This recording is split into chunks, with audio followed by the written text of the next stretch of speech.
It's never too late to learn.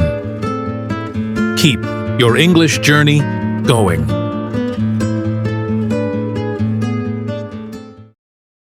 Lay into.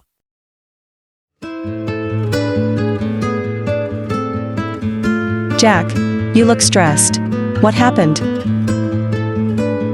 The manager, he really laid into me during the meeting.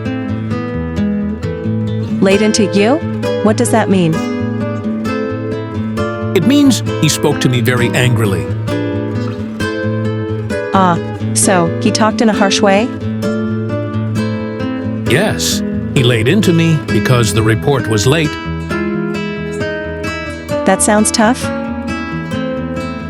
Yeah, but I feel better now. Thank you.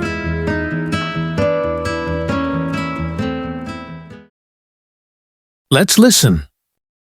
You look upset. What happened? The boss laid into me this morning. Laid into you? What does that mean? He talked to me very angrily because the report was late.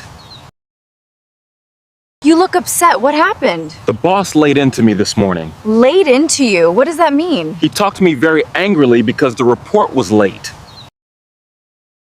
You look upset. What happened? The boss laid into me this morning. Laid into you? What does that mean? He talked to me very angrily because the report was late.